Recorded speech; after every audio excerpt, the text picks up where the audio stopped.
Hook life brings us face to face with a difficult truth. No matter how much we want to hold on, nothing lasts forever. People enter our lives, they shape us, and sometimes they leave. And when they do, we're left with the heavy question, how do I let go? How do I stop caring so deeply for someone who no longer shares the same bond? Maybe you've asked yourself, can I really detach without losing a part of myself? This is where Stoicism offers clarity. Marcus Aurelius and the Stoics didn't teach us to run from our emotions or pretend they don't exist. Instead, they showed us how to face them with strength. Emotional detachment, in the Stoic sense, isn't about becoming cold or indifferent. It's about reclaiming your power so you can live with clarity and peace no matter what changes around you. Today on Sculpted Grace, we'll explore 12 Stoic lessons that can transform how you see relationships, setbacks, and emotional struggles. These are not abstract ideas. They are practical rules you can live by every single day. If you've ever found yourself holding on too tightly to someone or something, these lessons will help you loosen that grip and step into a steadier, stronger version of yourself. Lesson 1. Embrace the impermanence of life. Marcus Aurelius once wrote, "Everything we hear is an opinion, not a fact. Everything we see is a perspective, not the truth." In the same way, our attachment to people is often shaped by the stories we tell ourselves. We build a narrative that someone will always be by our side, that a friendship or relationship will remain unchanged. But Stoicism reminds us of something vital. All relationships are transient. This might sound harsh at first, but it's actually a path to freedom. Think of it like holding sand in your hand. The tighter you squeeze, the faster it slips through your fingers. Life works the same way. People leave through distance, drift, or death. When we accept this, we stop clinging, and instead we begin to appreciate every moment for what it is, temporary, precious, and fleeting. I've lived this lesson myself. A friendship I've valued for over a decade slowly dissolved. At first, I fought against it, trying to revive the bond we once had. But the more I resisted, the more pain I felt. Only when I accepted that the friendship had run its course did I find relief. Marcus Aurelius would have said the same. Acceptance of impermanence doesn't weaken us. It liberates us. When you learn to embrace impermanence, you suffer less when change inevitably comes. You stop expecting permanence where none exists, and you free yourself to live more fully in the present. Lesson 2. Master your emotions through rational thought. One of the biggest misconceptions about emotions is that they control us. We say things like, "I couldn't help it. I was just so angry," or "My sadness got the better of me." But the Stoics, especially Marcus Aurelius, challenged this belief. They taught that emotions don't arise out of events themselves, but from the way we interpret those events. Marcus put it simply, you have power over your mind, not outside events. Realize this, and you will find strength. What this means is that the storm inside you isn't caused by what someone said or did, but by the meaning you've attached to it. Emotional detachment starts here by realizing that your mind can govern your emotional state. Consider this example. You send a heartfelt message to someone close to you, and hours go by without a response. Instantly, your mind races. Did I say something wrong? Are they upset with me? Do they not care? Before long, you're anxious, frustrated, maybe even angry. But look closely. Is it their silence that caused your suffering or your interpretation of it? The fact is simple. They haven't replied. Everything else is a story you've told yourself. I once experienced this firsthand with a close friend. Their sudden silence left me spiraling, convinced I had damaged our friendship. But the reality? They were simply busy. My suffering wasn't from their actions, but from the story I invented. When I remembered Marcus's advice to focus on my own thoughts, not the outside event, I realized I had the power to stop feeding that storm. The Stoic practice is to question your thoughts instead of accepting them as truth. Emotions will always arise, but you decide whether to let them dominate you. By challenging your perceptions, you master your emotions. And when you master your emotions, you regain control of your peace. Lesson 3. Practice negative visualization. At first glance, the idea of deliberately imagining loss feels unsettling. Why would anyone want to rehearse losing someone they care about or picture life without something they love? But for the Stoics, this practice, known as premeditatio malorum, or the premeditation of evils, was one of the most powerful tools for emotional resilience. Marcus Aurelius and Seneca both encouraged reflecting on worst-case scenarios, not to become fearful or pessimistic, but to prepare the mind and lessen the sting of inevitable change. When you imagine loss ahead of time, you're not tempting fate. You're training your heart to accept life as it truly is, impermanent and ever-changing. I once had a dear friend who was considering moving abroad. For weeks, I resisted even thinking about it, clinging to the hope that plans would fall through, but the dread of what if weighed heavily on me. When I turned to Stoic wisdom, I practiced imagining what life might look like without them. At first it hurt, but with each reflection, I grew calmer. By the time the move became real, I wasn't shattered. I was prepared. That's the gift of negative visualization. When the actual loss arrives, it doesn't crush you.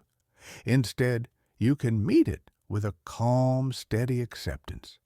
And in the meantime, you appreciate the present moment more deeply, because you know it won't last forever. Lesson 4. Focus on what you can control. If there's one principle at the very core of Stoicism, it is this: separate what you can control from what you cannot. Epictetus, a freed slave who became one of the greatest Stoic teachers, wrote, "Some things are up to us, and some things are not." The problem is, most of our suffering comes from trying to control what lies far beyond our reach. The choices of others, the flow of time, or the randomness of life. Emotional detachment is about shifting your energy inward, toward what truly belongs to you, your thoughts, your actions, and your character. Imagine this scenario. You pour your heart into a relationship, yet the other person chooses to leave. Your instinct is to chase, to convince, to fight against their decision. But no matter how much you beg, you cannot command someone's will. What you can control, however, is how you respond. With dignity, with self-respect, with clarity. I've lived this lesson myself in the aftermath of a broken relationship. For months, I wasted energy wishing I could change the other person's heart. Only when I accepted Epictetus's wisdom, that their choices were outside my control, did I find relief. Instead of trying to bend the external world, I began reshaping my inner one, and in that moment, I realized that peace comes not from winning battles you cannot fight, but from focusing on the victories that are yours to claim: your discipline, your words, your actions, and your mindset. Lesson 5. Reframe adversity as opportunity. Marcus Aurelius left us one of the most empowering Stoic truths. The impediment to action advances action. What stands in the way becomes the way. To a Stoic, obstacles are not interruptions to your life's path. They are the path. Emotional detachment isn't about ignoring pain or pretending problems don't exist. It's about using adversity as raw material for growth. Think about fire. Throw wood onto it, and it doesn't shrink. It grows stronger. The Stoics believed we must train our minds to do the same. When we lose a job, it can either be seen as devastation or as the push we needed to discover a new opportunity. When betrayal strikes, it can either be the reason we close our hearts forever or the lesson that makes us wiser and more discerning. I remember a time when everything I had built seemed to collapse at once. Career setbacks, financial strain, and the end of a relationship. At first, it felt like the universe had singled me out for punishment. But when I applied this Stoic lens, I realized here was a chance to grow in resilience, to test the strength of my character. Each obstacle forced me to develop new skills, to think differently, to build endurance I didn't know I had. Looking back, I see that adversity wasn't my enemy. It was my teacher. This is the Stoic way. When challenges arise, don't ask, "Why me?" Instead, ask, "How can this serve me? What strength can I gain here?" Emotional detachment means removing the story of unfairness and embracing the truth that hardship is not the end of you. It's the making of you. Lesson 6. Master your desires and impulses. At the heart of Stoicism lies one simple truth. Unchecked desires are the root of much of our suffering. Epictetus warned, freedom is secured not by the fulfilling of men's desires, but by the removal of desire. When you think about it, how often do we tie our happiness to something just out of reach? A relationship we crave, a recognition we long for, a possession we believe will complete us. The Stoics taught that desire is like a flame. Feed it recklessly, and it consumes everything. Control it, and it becomes a steady light guiding your way. Emotional detachment means learning to stand back from your impulses, to pause before you let your cravings or longings dictate your peace. Imagine this. You're waiting on a message from someone you deeply care about. Each minute that ticks by without a reply fuels an itch of impatience. Your desire for validation begins to gnaw at you. Hours pass, and suddenly your happiness is hostage to 3 little dots on a screen. Have they lost interest? Did you say something wrong? Notice what's really happening. Your desire, not their silence, is tormenting you. I once lived this cycle myself, constantly checking my phone, obsessing over whether someone had responded. I realized my peace was tied to a desire I couldn't control. It wasn't until I practiced Stoic detachment, reminding myself that my worth was not defined by someone else's attention, that I began to reclaim my freedom. The Stoic approach is not to suppress desire completely, but to discipline it. To desire less is to live more fully. When you anchor your happiness to virtue, to character, to actions within your control, no external delay or rejection can shake your equilibrium. You shift from being ruled by your impulses to ruling them. True strength, the Stoics would argue, is not found in having everything you want, but in wanting less and being unshaken when desires go unmet. Lesson 7. Cultivate your inner fortress. Build resilience. Life is unpredictable. Relationships shift, careers falter, friends disappoint, and loss comes when we least expect it. The Stoics often reminded themselves that strength is not found in what happens to us, but in how we endure it. Marcus Aurelius captured this beautifully when he wrote, "You have power over your mind, not outside events. Realize this, and you will find strength." Think of resilience as your inner fortress, a mental stronghold that no storm can tear down. Emotional detachment is not about closing the gates and hiding away, but about reinforcing the walls so that life's winds don't destroy your peace. Without resilience, every setback feels like a catastrophe. With resilience, setbacks become stepping stones. Take a moment to reflect on your own life. How many times have you believed a certain event would break you? Yet here you are, still standing?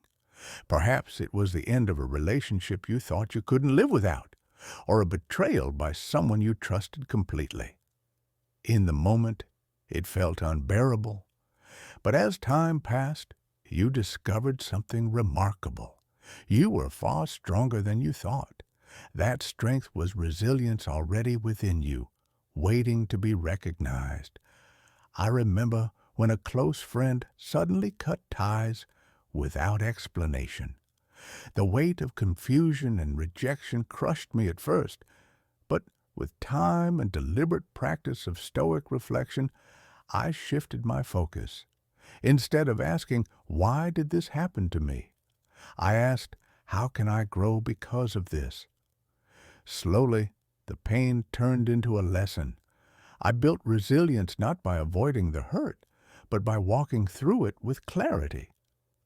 The Stoics believed resilience is trained like a muscle. Each time you face difficulty without collapsing, you strengthen your inner fortress.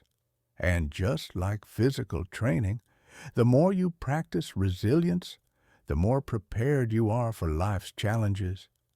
To cultivate this resilience, embrace setbacks as training. Treat life's hardships as sparring partners, not enemies. When a friend disappoints you, remind yourself this is a chance to practice patience. When rejection stings, remind yourself it is an opportunity to affirm your worth independent of others. Each trial becomes a brick laid in your fortress wall. In the end, resilience is not about being unshaken by life's storms, but about bending without breaking. Like a tree in the wind, you sway, but you stand tall. Your emotions may rise and fall, but your core remains unbroken. That, the Stoics would say, is the essence of freedom. Lesson 8. Practice voluntary discomfort. Train for life storms.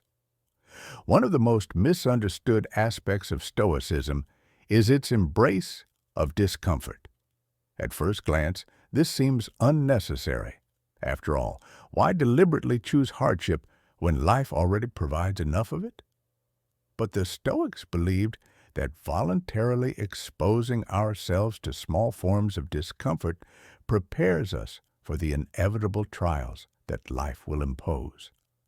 Seneca once wrote, "Set aside a certain number of days, during which you shall be content with the scantiest and cheapest fare, with coarse and rough dress, saying to yourself the while, 'Is this the condition that I feared?'" The practice of voluntary discomfort is about building emotional and mental resilience by reducing our dependence on comfort. If you can train yourself to go without certain luxuries, to fast, to take a cold shower, to sleep on the floor instead of a soft bed, you loosen the grip of fear and attachment. When life suddenly strips you of comfort, you won't collapse. Instead, you'll recognize that you've faced this before, and you can endure. Think about it this way. When we grow accustomed to abundance, even the smallest deprivation feels unbearable. Lose access to Wi-Fi for a day, and suddenly frustration arises. Skip one meal, and panic sets in. But when you've intentionally practiced going without, You build the confidence to say, I can handle this. I don't need everything to go my way to remain at peace. In my own life, I once experimented with this during a particularly challenging period. I deliberately stopped relying on certain comforts that I usually clung to, like always needing background music to focus or always having elaborate meals to feel satisfied. At first, it felt unnecessary, almost punishing, but soon I discovered a new kind of freedom.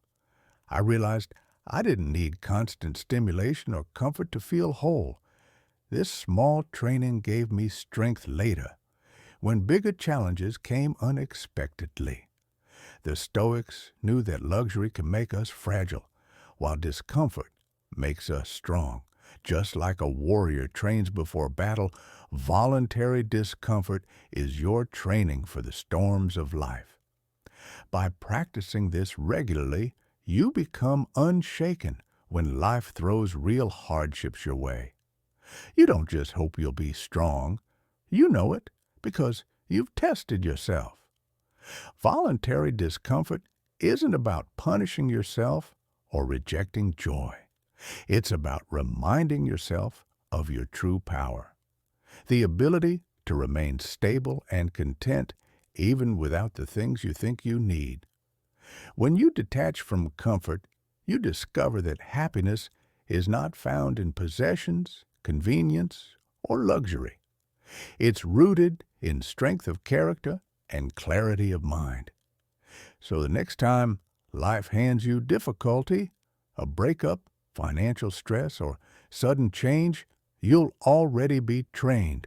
You'll think, I've been here before. I've walked this path willingly. I can walk it again. And that realization makes you unshakable. Lesson 9. Memento mori. Remember death. At first, the phrase memento mori, remember you must die, might sound grim, even morbid. Why would the Stoics, who sought peace and joy in life, encourage people to constantly reflect on death? The answer is simple, because remembering death is the most powerful reminder of how to live. Marcus Aurelius wrote, "You could leave life right now." Let that determine what you do and say and think. By contemplating mortality, we learn to appreciate life's fleeting beauty. Too often, we move through our days as if they are infinite, postponing joy, delaying love, and assuming tomorrow is guaranteed. But when you accept the certainty of death, procrastination loses its power. Suddenly, every sunrise feels precious, every conversation meaningful, and every opportunity too valuable to waste. Think of it this way.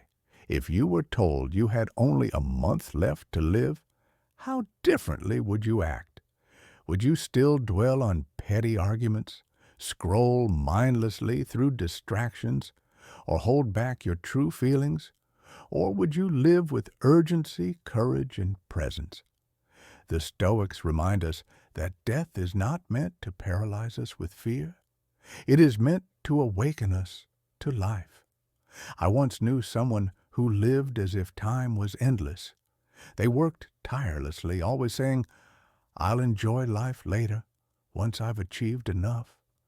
Vacations were delayed, friendships neglected, and family gatherings missed in the name of productivity. Then, unexpectedly, illness struck. Suddenly, later never came. Watching this unfold taught me a profound lesson. Life is fragile, and every day wasted in bitterness or delay is a day we never get back. Marcus Aurelius himself practiced this awareness daily. As emperor, with unimaginable power and responsibilities, he still reminded himself that he was mortal, no different from the common man. This humility grounded him, making his decisions sharper and his gratitude deeper. Memento mori doesn't mean obsessing over death. It means cherishing life. It encourages us to let go of grudges, to speak words of kindness more freely, to take risks we might otherwise fear. It means telling the people you love that you love them today, not waiting for a better time. When you live with the awareness of death, detachment naturally follows. You stop clinging desperately to people, possessions, or status because you know they too are temporary. Instead, you savor them for what they are, fleeting gifts along your journey. So remember, death is not the enemy of life. Forgetting death is, by keeping mortality close, you don't become darker. You become brighter. You learn to live fully, love deeply, and detach wisely. That is the gift of memento mori. Lesson 10. Amor fati. Love your fate. One of the most profound Stoic teachings comes from the concept of amor fati. Love your fate. At first glance, it may seem unrealistic, even impossible, to love life's hardships. Who could possibly embrace loss, betrayal, or failure with affection? Yet Marcus Aurelius and the Stoics believed that true freedom lies in accepting life exactly as it unfolds, not merely tolerating it, but actively embracing it. Life will inevitably throw challenges in your path. Plans will crumble, people will disappoint you, and circumstances will test your patience. Amor fati is the radical notion of not only accepting these events, but finding a way to love them, to see even obstacles as necessary and meaningful parts of your journey. Marcus Aurelius wrote, "Accept whatever comes to you, woven in the pattern of your destiny, for what could more aptly fit your needs?" This philosophy doesn't encourage passivity or resignation. It isn't about sitting idle and letting life push you around. Instead, it's about transforming perspective. Imagine you're stuck in traffic, late for an important meeting, and frustration builds. A typical reaction might be anger or resentment, but practicing amor fati shifts your mindset. This moment, however inconvenient, is part of your story. It's a chance to practice patience, to reflect, to breathe, and to reclaim your inner calm despite external circumstances. I recall a period in my life when a professional project I had poured months of effort into suddenly fell through. My initial reaction was despair and frustration, the kind that makes your stomach knot and your thoughts spin. But recalling Stoic wisdom, I asked myself, what is within my control? Could I change the outcome? Number. Could I choose my response? Absolutely. I began to see the setback as a lesson in resilience and a chance to sharpen my skills. By embracing the situation, I not only recovered, but grew stronger, more disciplined, and more capable. Amor fati is intimately linked with emotional detachment. When you love your fate, you stop clinging to life unfolding perfectly or as expected. You release the illusion that life should conform to your desires. Instead, you align yourself with reality, seeing every event, joyous or painful, as an opportunity to exercise virtue, wisdom, and strength. Marcus Aurelius would remind us, misfortune is not a punishment, but a tool. A harsh word from a friend, a failed plan, or a loss of opportunity can all be embraced as chances to refine character. Amor fati transforms suffering into growth, setbacks into guidance, and the unpredictable into a teacher. In practical terms, embracing your fate means greeting each day with acceptance. You wake up and think, whatever happens today, I will meet it with virtue, courage, and grace. You stop asking, why me? And start asking, how can I turn this moment into an opportunity? Over time, life's uncertainties no longer dominate your emotions. They become part of the rhythm of your existence, neither feared nor resented. The Stoics understood that control over external events is limited, but control over your internal response is absolute. Amor fati is the art of transforming your reality by changing how you perceive it. The more you practice, the more you live without resistance, without bitterness, and without regret. You begin to truly love your life in all its chaos, unpredictability, and impermanence. By embracing your fate, you achieve a rare form of freedom. You are no longer a prisoner of expectation.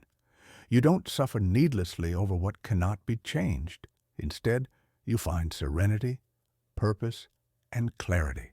As Marcus Aurelius taught, a man's worth is no greater than the measure of his acceptance of life as it comes.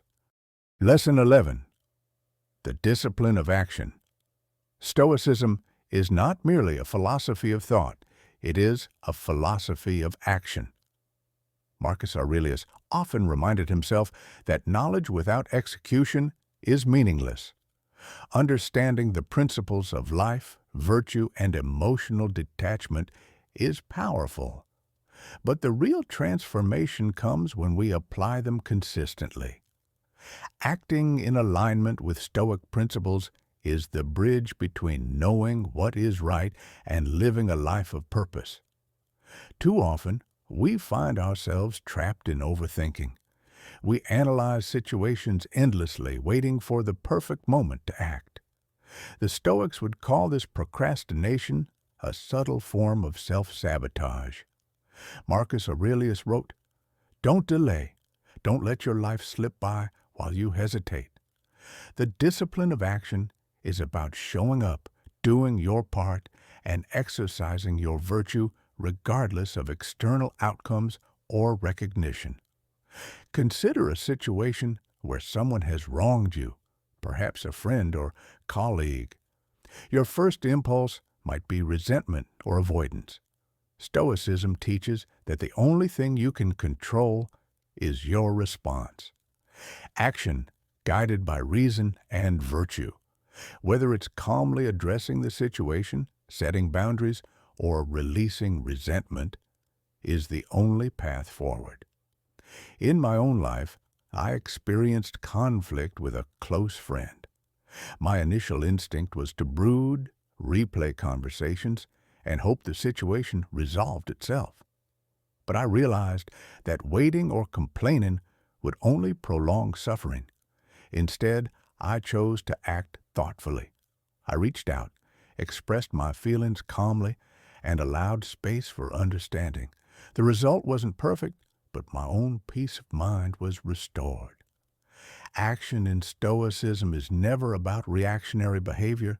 It's deliberate, disciplined, and grounded in principle.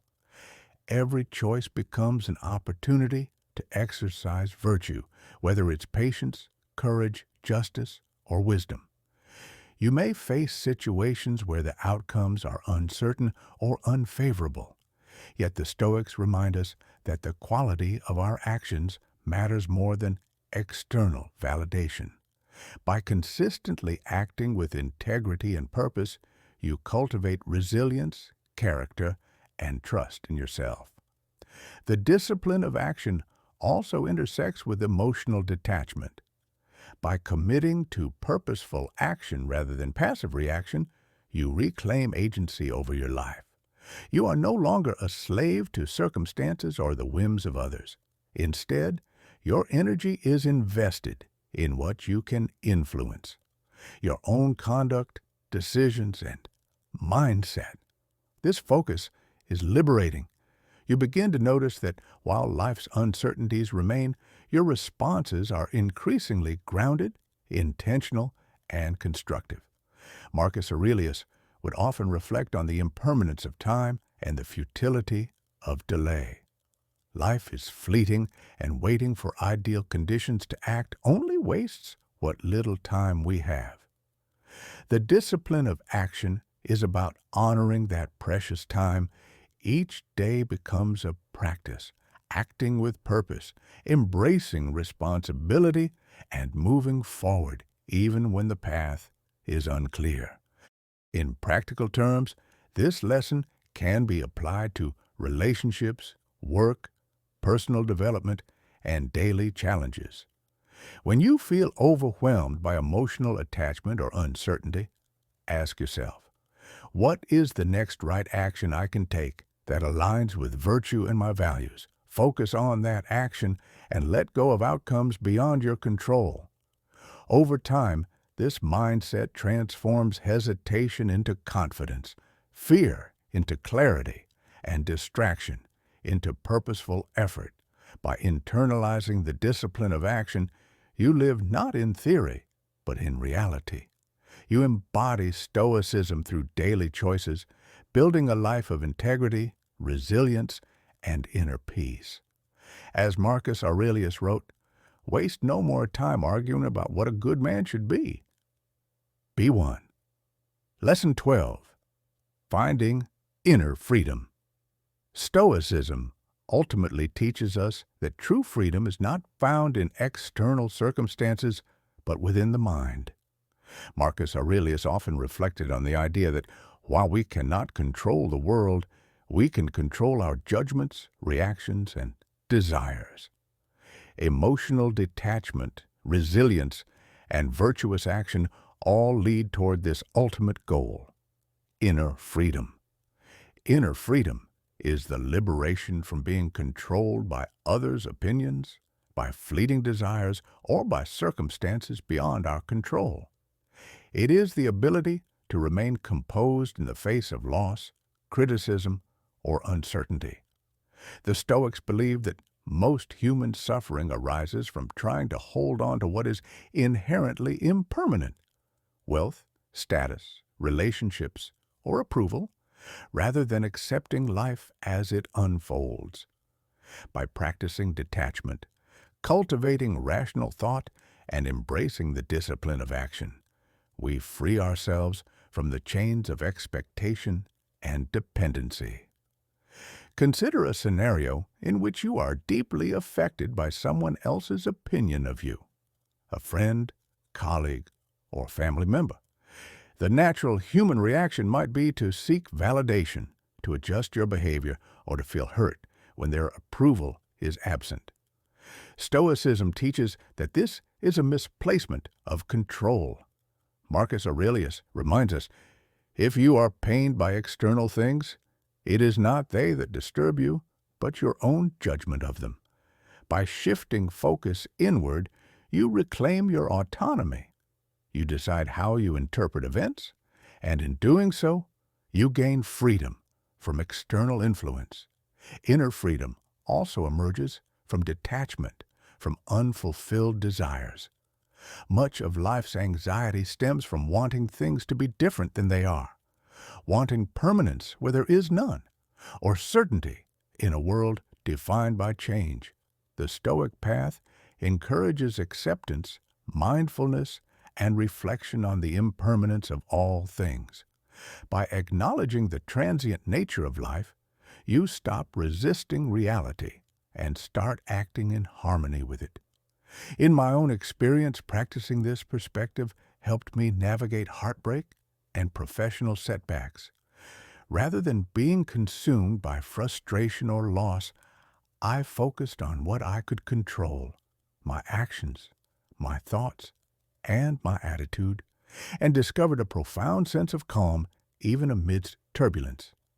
Marcus Aurelius also emphasizes that inner freedom is a daily practice, not a final destination. Each day presents moments where attachments, impulses, or reactive emotions challenge your equanimity. The Stoic approach is to treat these moments as opportunities to exercise judgment, self-discipline, and reason. By consistently practicing emotional detachment, negative visualization, rational reflection, and purposeful action, you train yourself to respond rather than react, to remain composed rather than swept away, and to cultivate resilience in the face of life's uncertainties. Practically, finding inner freedom can transform every aspect of your life. In relationships, It allows you to love without clinging and to support others without losing yourself. In work, it helps you pursue excellence without becoming enslaved to outcomes or recognition. In daily life, it nurtures contentment and gratitude because your peace is no longer dependent on external conditions, but anchored in your own mind. Ultimately, Stoicism teaches that the highest form of freedom is self-mastery. By governing your thoughts, aligning your actions with virtue, and detaching from what you cannot control, you become resilient, grounded, and unshakable. Life will inevitably present challenges, disappointments, and losses. But with inner freedom, you face them with clarity, strength, and serenity. Marcus Aurelius reminds us, the happiness of your life depends upon the quality of your thoughts. Cultivate these thoughts, practice these principles, and you will discover the profound liberty that Stoics have revered for centuries. Closing thoughts. These 12 Stoic lessons, embracing impermanence, mastering emotions, practicing negative visualization, focusing on what you can control, accepting reality, reflecting on the bigger picture, cultivating gratitude, practicing mindfulness, exercising discipline, facing weaknesses, embracing purposeful action, and finding inner freedom, provide a roadmap for emotional resilience, self-mastery, and a meaningful life. At Sculpted Grace, we believe Stoicism isn't just philosophy. It's a practical guide for living with clarity, purpose, and serenity. When you apply these lessons consistently, you discover a life where challenges become opportunities, losses become growth, and your inner world becomes a sanctuary of strength and peace. Remember, emotional detachment is not about shutting off your heart. It's about freeing it from unnecessary suffering. Each lesson builds on the next, creating a resilient mindset that empowers you to navigate relationships, setbacks, and life's uncertainties with composure and wisdom. Start today. Reflect on these lessons, practice them deliberately, and observe how your perspective transforms. Life will always change. People come and go, situations shift, and time moves forward. But with Stoic wisdom guiding you, your inner life remains steady, your mind remains free, and your spirit remains unshaken. Stay strong, stay grounded, and continue walking the path of virtue. Sculpted Grace will be here with you every step of the way.